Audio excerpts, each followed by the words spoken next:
Same airspace at the Aero India Air Show in Bengaluru. Now at first, the photograph of the two fighter jets, one parked on the tarmac and the other zooming past it in the air, may look rather ordinary. In reality, it symbolizes the competition to be the top defense supplier of the world's biggest defense importer. The participation of the two advanced aircraft in India's Bengaluru came when the US President Donald Trump offered India the same F-35 jets during Prime Minister Narendra Modi's Washington visit. Recognizing the opportunity that India is facing a critical choice of aircraft while modernizing its air force, Trump pitched the American fifth-generation fighter jet as an answer to India's growing defense needs. This year we'll be increasing military sales to India by many billions of dollars. We're also paving the way to ultimately provide India with the F-35 stealth fighters. 똥멍청이라 비판할 때는 언제고 트럼프가 말을 또 바꿨습니다. 2025년 2월 13일 인도의 나렌드라 모디 총리가 미국 백악관을 방문하여 트럼프 대통령과 정상회담을 가졌습니다. 인도는 트럼프 취임 후 세 번째로 국빈 방문한 국가가 되었는데요. 그 중에서도 특히 인도인들의 관심을 끈 것은 미국의 최신의 전투기인 F-35를 인도에 공급하겠다는 트럼프 대통령의 발언이었습니다. 그러나 정작 인도 정부와 국민은 갑자기 튀어나온 트럼프의 돌발 행동이 반갑기는커녕 부담스러운 상황인데요. 그렇지 않아도 많은 선택지를 두고 고민 중인데 이젠 안 팔겠다던 F-35를 미국이 밀고 있는 것입니다. 똥멍청이가 만든 가성비 최악의 전투기라 F-35를 깎아내린 것도 모자라 최측근 우방이 아니면 절대 팔지 않겠다던 전투기를 이제는 제발 사달라고 구해야 하는 것인데요. 그래서 준비했습니다. 오늘은 갑자기 돌변한 미국의 태도와 인도 전투기 사업의 운명, 그리고 한국 KF-21의 수출 가능성에 대해 자세히 알아보겠습니다.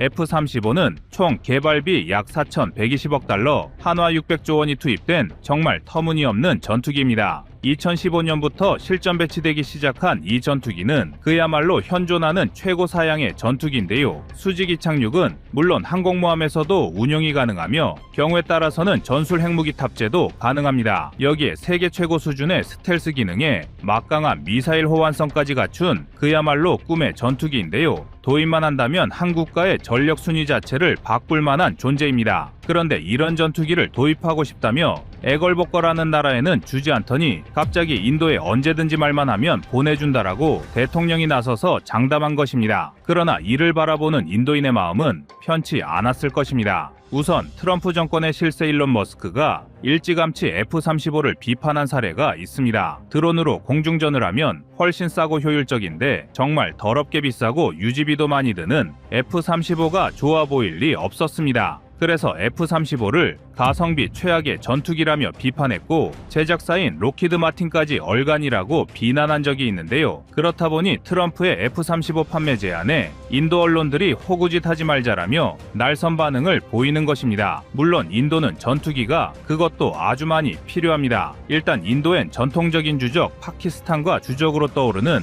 중국이라는 막강한 천적이 존재하는데요. 심지어 중국은 인도는 단 한 대도 갖지 못한 5세대 전투기를 이미 배치한 상태입니다. 2011년 초도 비행에 성공한 5세대 전투기 젠-20을 이미 2017년부터 실전에 배치하기 시작해 현재는 약 140대를 운용 중입니다. 여기에 젠-10과 젠-11 등 4세대 전투기 약 250대가 인도를 향해 전진 배치된 상황입니다. 이에 대응하기 위해선 최소 800여 대 전투기가 필요하다고 전문가들은 분석하고 있는데요. 그러나 현재 인도가 보유한 전투기는 고작 500여 대, 그것도 노후한 전투기가 대부분입니다. 심지어 너무 구닥다리라서 현대전에서는 활용할 수 없는 전투기가 많은데요. 1975년 도입한 미그 27의 경우 인도 공군은 2019년이 되어서야 퇴역을 시작했습니다. 심지어 미그 27보다 더 오래된 1959년 실전 배치된 미그 21의 경우엔 외관이 멀쩡하다는 이유로 아직 40대나 운용 중인데요. 워낙 사고가 잦다 보니 날아다니는 관짝이라는 별명까지 붙은 상태입니다. 그렇다 보니 인도가 F-35를 도입하는 순간 파키스탄은 물론 중국까지 단숨에 항공전력 열세를 만회할 수가 있는데요. 그러나 인도의 항공산업 경쟁력과 예산 등을 고려했을 때 미국의 F-35를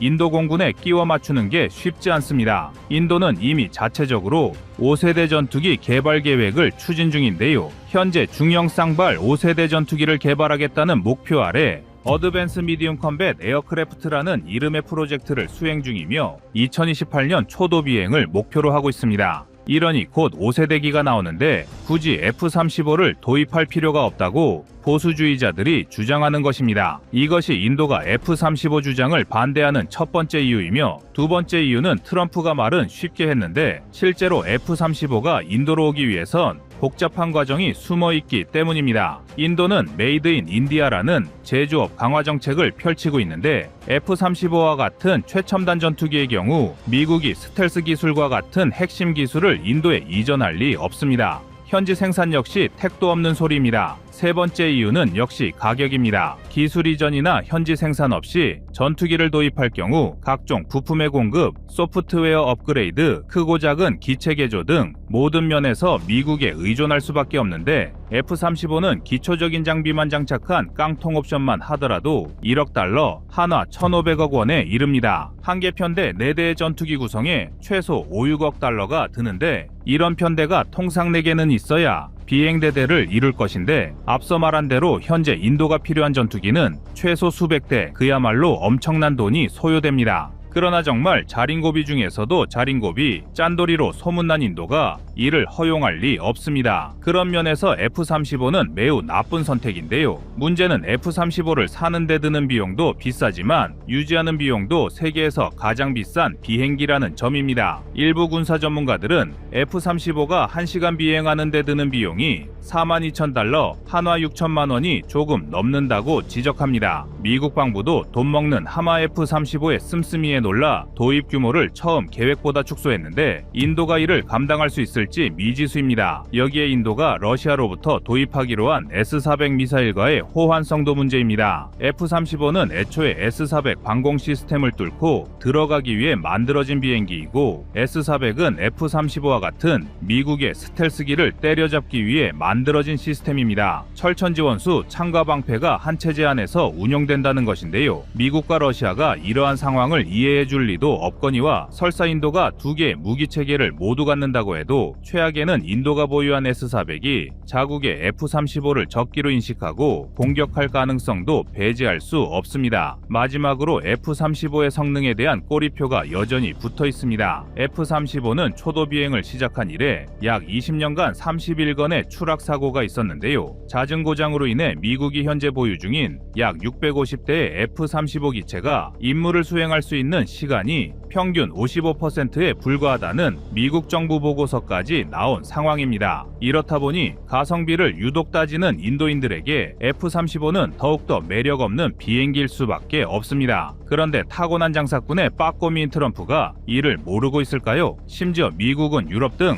우방에도 웬만하면 F-35를 팔지 않고 있으며 심지어 중국산 금속 부품 한 개가 포함됐다고 인수를 거절한 적도 있습니다. 전 세계에서 대한민국을 포함 20개도 안 되는 소수의 선진국에서만 운용되고 있는 F-35를 사갈 능력도 없는 인도 총리를 대상으로 언제든 말만 해라고 했다는 것은 블러핑을 넘어 모욕을 준 것이나 마찬가지입니다. 노숙자에게 벤츠 할인이 무슨 소용이냐는 뜻입니다. 즉, 어차피 인도 입장에서는 너무 부담스러워서 구매를 거절할 테니 F-35 대신 저렴한 F-16을 사가라는 일종의 압박이라는 분석도 있습니다. 모욕이든 압박이든 인도 총리와 트럼프가 회담을 마친 직후 인도는 물론 터키와 파키스탄 그리고 중국처럼 인도와 접경하고 있는 국가들은 불편한 기색을 감추지 않았습니다. F-35가 인도에 배치될 경우 힘의 균형이 역전될 수 있으니 인접국들로서는 결코 기분 좋은 상황은 아닌데요. 이는 인도와 글로벌 전투기 시장에서 유리한 고지를 점한 KF-21로선 악재나 다름없다는 분석이 나오고 있습니다. 안보 위협에 처한 인접국들이 더 높은 사양의 전투기 도입을 고려하리라는 것이 이들 주장의 요지인데요. 그러나 정반대의 의견 또한 힘을 받고 있습니다. F-35에 지나치게 압도적인 성능과 가격이 부담스러운 국가에 KF-21만한 대안이 없기 때문입니다. 가령 F-35A는 적 레이더에 탐지되지 않는 스텔스 기능을 갖춘 데다 전자전 수행 능력 등 통합 항전 시스템을 보유하고 있습니다. 여기에 최고 속도 마하 1.6, 전투 행동 반경 1000km의 준수한 전투 능력을 보유했는데요. 그러나 이 정도의 파괴력은 고성능 4.5세대 전투기로도 충분히 가능한 일입니다. 가령 F-15K의 경우 전장 19.4m, 전폭 13m에 이르는 상당한 대형 기종임에도 최대 속력은 마하 2.5를 넘고 전투 행동 반경 역시 최대 1967km에 이르러 한반도는 물론 대만까지 작전 범위에 포함할 수 있습니다. 심지어 이는 CFT와 외부 연료 탱크까지 탑재하면 편도 기준 5,500km까지 확장됩니다. 중국, 특히 남중국해를 둘러싼 필리핀, 인도네시아 그리고 대만과 중국의 분쟁 상황에선 필수적 능력이라 할 수가 있는데요. 우리가 남중국해의 분쟁에 휘둘릴 필요는 없지만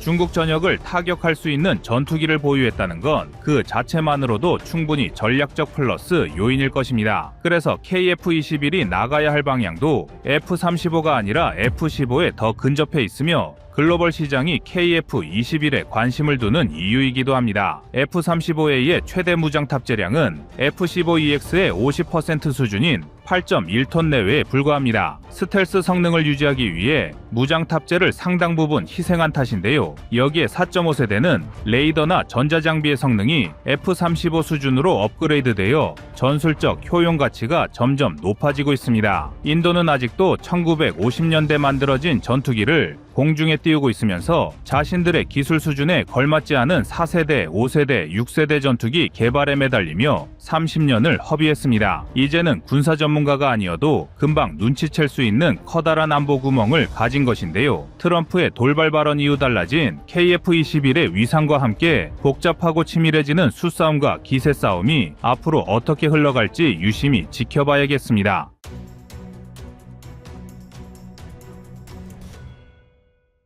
다음은 25년 2월 22일 수호이 57 첫 수출 영상입니다. 2월 11일 인도에어쇼. 현장엔 쉽게 보기 힘든 희귀한 전투기가 많이 등장했습니다. 글로벌 시장에서 판매 실적이 거의 없는 중국산 Y-20 수송기와 젠텐 제트기 그리고 러시아의 5세대 전투기 수호이 57이 그 주인공이었는데요. 그런데 같은 날 수호이 57의 첫 외부 공개 비행을 마치자마자 갑자기 알제리에서 수호이 57의 도입을 발표한 것입니다. 알제리 국영 언론 APS는 2월 11일 알제리가 러시아의 수호이 57 헬론 전투기의 첫 수출 고객이 될 것이라고 발표했습니다. 심지어 수호이 57이 수출 버전 14대가 알제리에 도착했다고 보도했는데요. 알제리 공군은 구소련에서부터 러시아 전투기의 오랜 고객으로 미그 25 팍스백과 수호이 30 플랭커, 미그 29 펄크룸 전투기, 수호이 24 펜서 등의 전투기를 배치하고 있습니다. 따라서 이런 알제리가 수호이 57을 도입했다고 해서 이상해할 것은 없는데 문제는 첫 번째 보도가 흘러나온 지 일주일이 지나도록 후속 기사 한 줄 찾기가 힘들고 알제리 국방부나 러시아 어디에서도 이 사실에 관한 확인을 해주지 않는다는 점입니다. 조금 더 상황을 지켜봐야겠지만 이제는 알제리 국영 언론이 가짜뉴스를 퍼뜨렸거나 누군가의 의도에 속았다는 이야기가 솔솔 퍼지고 있습니다. 현재도 아프리카 시장에서 러시아와 중국은 앙숙으로 통하는데요. 이번 사건의 배후가 있다면 그것은 중국일 것으로 예상하는 전문가가 많습니다. 전통적으로 중국은 러시아제 전투기를 소량 도입하거나 라이센스 생산하고서는 기술만 빼간 사례가 여러 차례 있기 때문입니다. 더구나 수호이 57은 스텔스 자체 기술이 없는 중국이 호시탐탐 노리는 러시아의 알짜 기술로 러시아가 중국의 접근 자체를 탐탁지 않게 생각하고 있기 때문입니다. 수호이 57은 러시아가 자랑하는 5세대 스텔스 전투기로 전투력과 은폐 능력을 두루 갖추고 있습니다. 5세대 전투기란 전자전 능력, 스텔스 성능, 네트워크 중심 전투 기능 등이 필수로 요구되며 이는 현대 전장에서 중요한 역할을 하는데요. 그러나 우크라이나 전쟁 이후로 러시아 무기 체계에 대한 불신이 높아지면서 많은 국가는 러시아제 무기 구매를 중단했습니다. 러시아의 빈자리를 유럽과 아시아 등의 서방 국가에서는 한국이 차지했고, 중동과 아프리카 같은 제3세계 국가에선 중국이 그 입지를 키워나갔습니다. 수호이 57이 5세대 전투기로서의 경쟁력을 상실하고 있을 때 아프리카에선 중국의 젠20 전투기가 급부상했다고 하는데요. 거의 KF-21과 같거나 비슷한 인기를 부과하고 있다고 합니다. 젠20은 중국이 자국 기술로 개발한 스텔스 전투기로 중국 측은 수호이 57과에 비교해서 항공전자 장비, 레이더 기술, 기동성 등 여러 면에서 우위에 있다는 평가 자료를 내놓고 있습니다. 물론 이 같은 발표를 그대로 믿는 시각은 거의 없겠지만, 사실 수호이 57은 그동안 개발 및 양산 과정에서 수많은 기술적 난관에 봉착했으며 생산 속도와 안정성에서 경쟁력을 확보하지 못한 것이 사실입니다.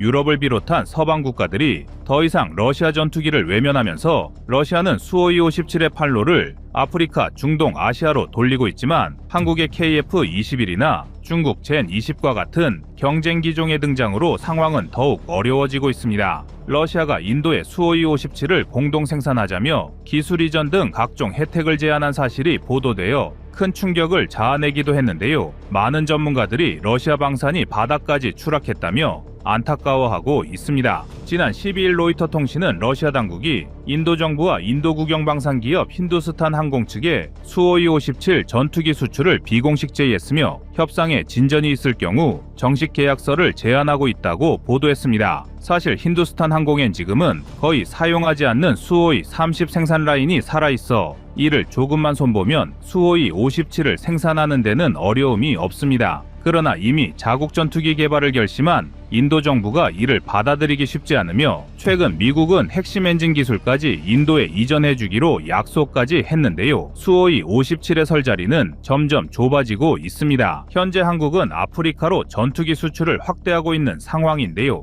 결국 아프리카 시장에서 러시아 전투기의 경쟁력이 끝났음을 보여주는 명백한 사례입니다. 그리고 최근에는 한국의 KF-21이 아프리카 방산 시장에서 크게 주목받고 있습니다. KF-21은 우수한 항공전자 장비와 레이더 기술을 바탕으로 글로벌 시장에서 경제성과 성능을 모두 갖춘 전투기로 평가받고 있습니다. 한국은 전투기 개발에서 러시아에 한참 뒤처진 후발주자였지만 현재는 기술력과 실용성에서 추월할 준비를 마친 것인데요. 러시아 수호이 57과 비교했을 때 KF-21은 생산 속도와 유지 보수 비용에서 훨씬 유리한 위치를 차지하고 있습니다. 여기에 수호이 57이 진정한 5세대 전투기인가에 대한 의문도 제기되고 있습니다. 수호이 57은 길이 19.8m, 날개폭 14.1m이고 최고 속도는 마 2.0으로 길이 15.7m, 날개폭 10.7m에 최고 속도 마 1.6의 F-35보다 조금 빠릅니다. 이에 러시아 언론들은 수호이 57의 성능이 미국의 5세대 전투기와 비슷하거나 그보다 낫다고 주장하지만, 전문가들은 F-35가 수호이 57보다 스텔스 성능이 더 뛰어나다고 평가하고 있습니다. 수호이 57은 러시아가 미국 F-22에 대항하고자 개발한 5세대 스텔스 전투기로